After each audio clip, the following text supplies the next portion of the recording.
This is Debra Atkinson, and you're listening to Flipping 50, where I address your top questions and struggles. I share what to eat, how to move, and how to think to get the energy and the vitality you and I both want in this second and better half. And today's episode is all about me.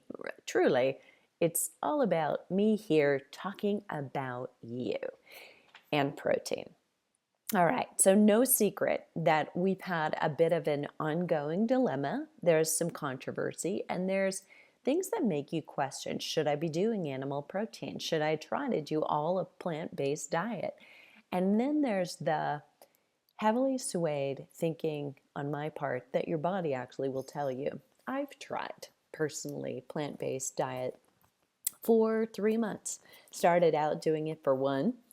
Thought, okay, I feel really good. I'm going to do this for 2. By month 3, I was feeling fatigued. I was weaker, actually. I definitely had lost weight. And, that can be heady. I mean, that can feel good, right? Because we're conditioned to actually want that. However, when you know that you can see visibly that you've lost weight and you're losing strength and you're losing endurance. My workout started to suffer. What was typical for me began to be hard, whether it was speed and breathlessness or whether it was strength training. I couldn't lift the same amount of weight or feel as good.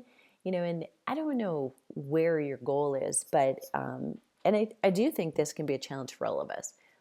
I don't want to be frail. Certainly not when I was experimenting. I was because I wasn't yet 50. I was probably 48 when I did that. Might have been 49, the year I had turned everything upside down. Why not that, right? But my body was telling me, you, sister, need some animal protein. And I still keep my diet very heavily swayed to protein-based or plant-based protein. So not just 6 to 9 cups of vegetables a day, but also, beans, legumes. Those big sources of plant-based protein are a huge supplement to, or maybe the reverse, animal protein is a supplement to what I do with plant-based. I do agree that there is some degree of connection between animal-based protein and cancers and disease. We have to juggle, though, how do we hold on to our muscle mass? And we need the muscle mass in order to hold on to our bone density. We know those are interconnected. So we're going to dive in here, and I'm going to link at the end of the show to some of the prior blogs and podcasts where I've literally addressed it, where it will challenge you. And I don't necessarily have an answer. I have a blueprint, and as many of you know, that blueprint I introduce in the 28-day Kickstart probably is the easiest way to adapt and layer it on yourself if you're ready for change. Because if you're not going to be 100% in, the 28-day Kickstart is not for you.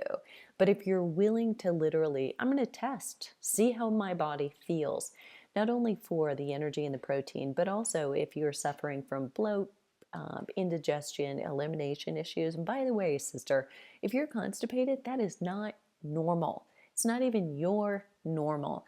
It's not good. The more stuff sits inside of you, the more toxins are absorbed by your body.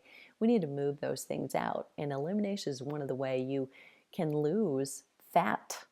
So fat is where your body stores toxins because it's kind of encapsulated. It's away from mainstream. It's what makes it hard to lose weight.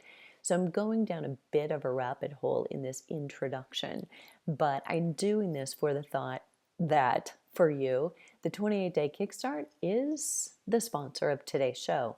And if you're thinking, now's the time to get in, this makes so much sense to me, and I don't understand the connection and the integration between my protein intake and my quote-unquote healthy eating that hasn't worked, or my gut bloat or gas or constipation or diarrhea or both, right? I hope you're not checking all those boxes. And I don't understand why my exercise isn't working. If that's where you're at, this is a really good program for you, even if you choose it to reduce stress and really understand the whole load of stress in an integrated way, or to sleep better.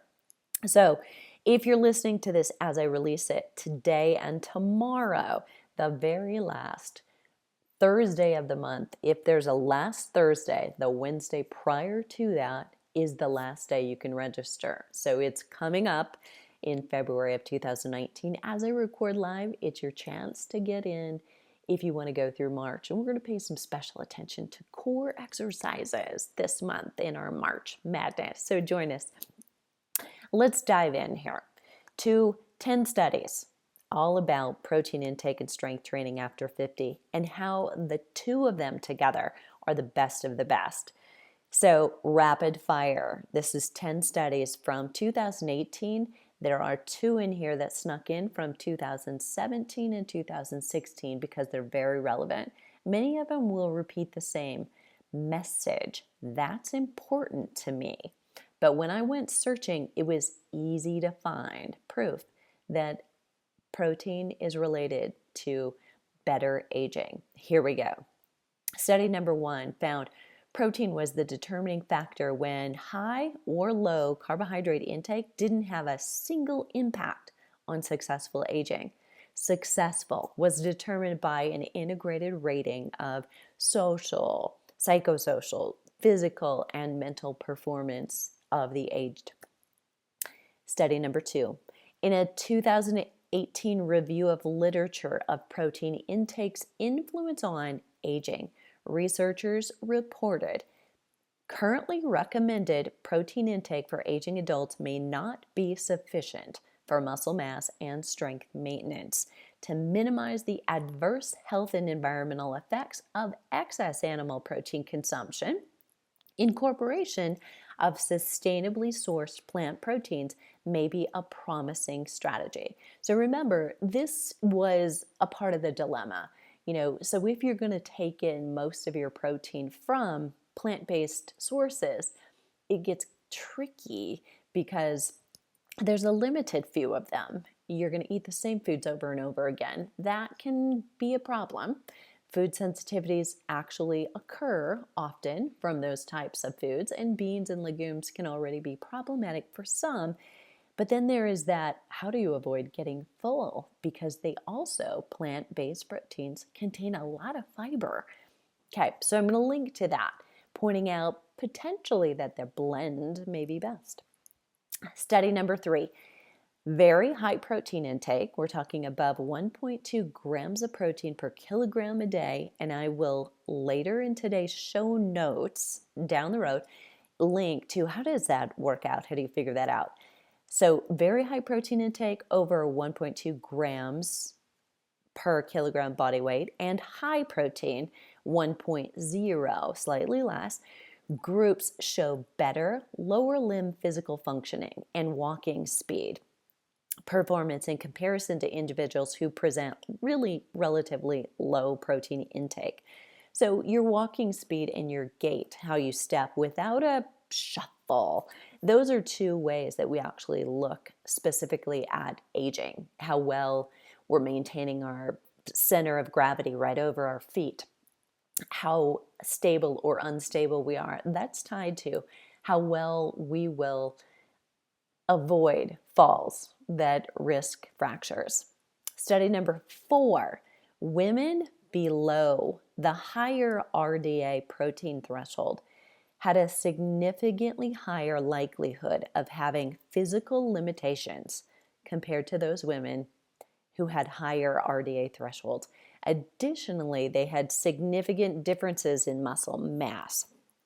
So, in conclusion, the present study supports the RDA threshold of 0.8 grams of protein for body weight of proteins to prevent the loss of muscle mass, but emphasizes the importance of higher RDA threshold, at least of 1.1 gram of protein to kilogram body weight. And again, I know that listening to that, there may be a challenge like, how much is that when I sit down, right? You'll get it in the show notes to infer additional benefits on constructs of physical function, meaning if you and I want to live really well, we want to be playing tennis, riding our bicycles, lifting weights, swinging babies in our 80s and our 90s, we need probably more protein than past generations have been recommended to have. It's not working anymore. This study also supports the role of protein intake for healthy aging, even in older adults meeting guidelines for physical activity. Now, that was a quote directly from the study, because there is some association with people thinking, well, I lift weights, so I'm keeping my muscle. You need both. Strength training plus the protein intake are really mandatory for optimal aging, avoiding sedentary lifestyles and avoiding becoming frail. Study 5, physical inactivity and inadequate nutrition, which can be either undereating or it can be overeating the wrong things. We are the most overweight and yet underfed as far as health goes, nation in the world. This accelerates age-related decreases in muscle mass and strength. The good news is that this status is subject to modification, meaning we can change it at any age.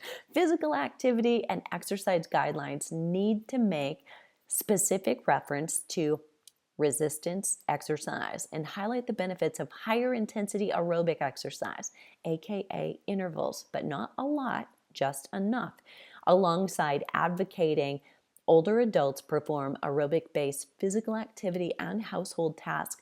You've heard me talk many times about the importance of NEAT. So sure, we want you to exercise, strength training, intervals, go for walks.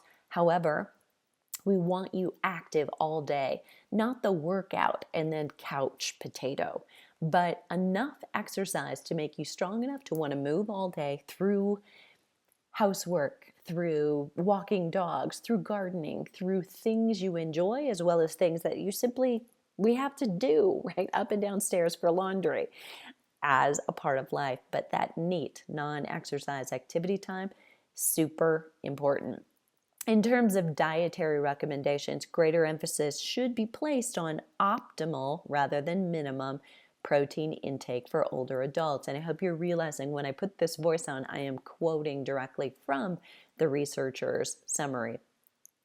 Guidelines that endorse a daily protein intake of 1.2 to 1.5, so we're increasing this, grams of protein per kilogram body weight, which are levels that are 50 to 90% greater than the current protein recommended daily or dietary allowance, RDAs, are likely to help preserve muscle mass and strength and are safe for healthy older adults. I bolded this in the show notes.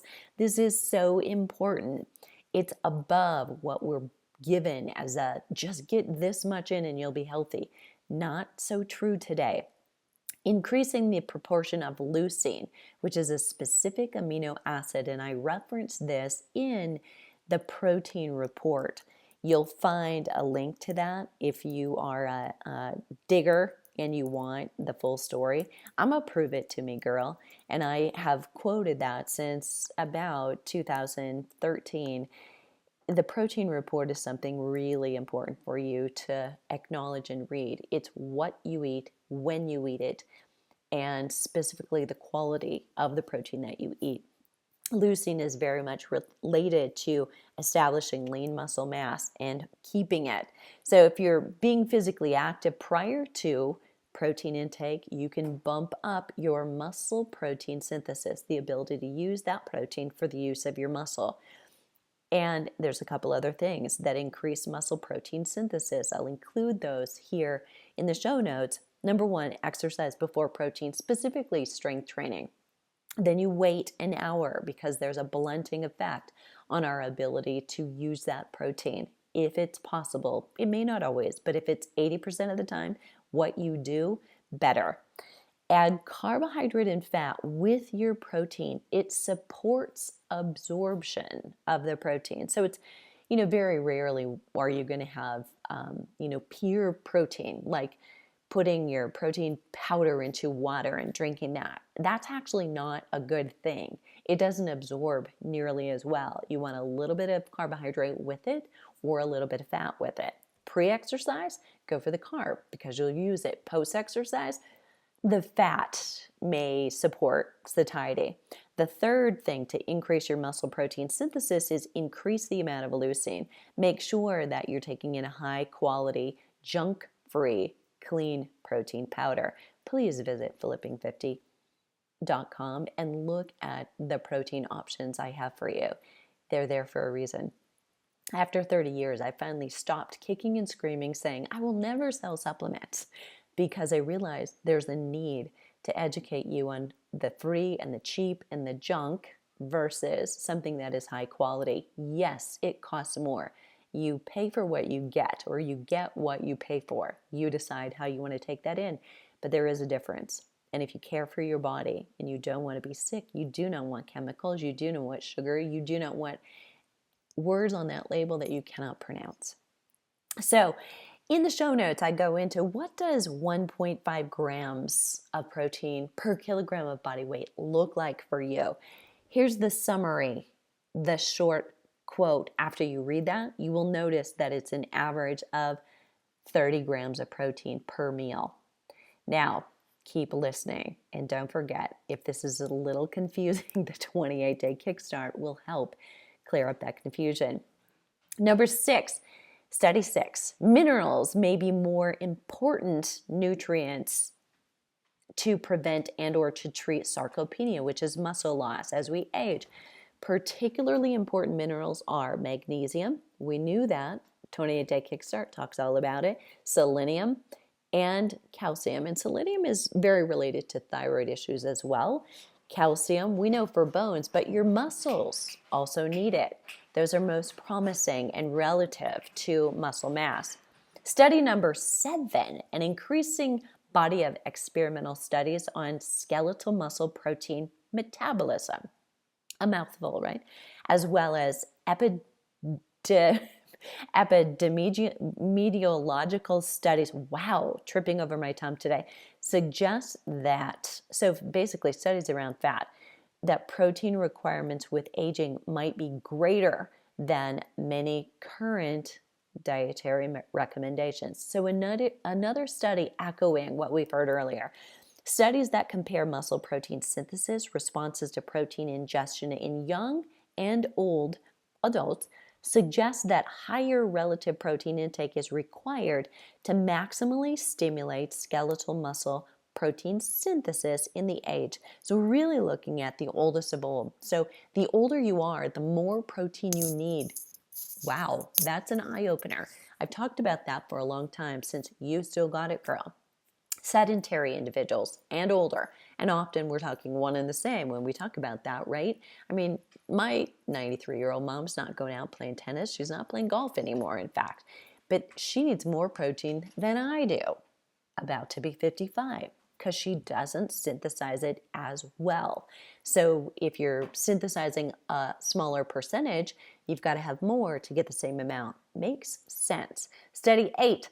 Studies investigated a total of over 50,000 older adults. Good news when you have a study that looks at so many people. 3 different continents, also good news. Between 2006 and 18, over 12 years, that's good news. And 4 cross-sectional studies were included in this meta-analysis, meaning looking at the big picture, a lot of people over a long time.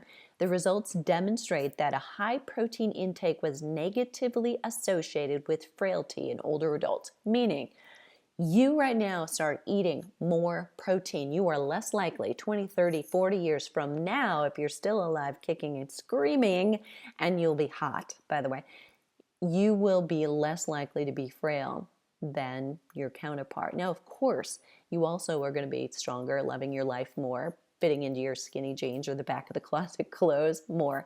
It's a 2-for-1, and you're probably going to be more active.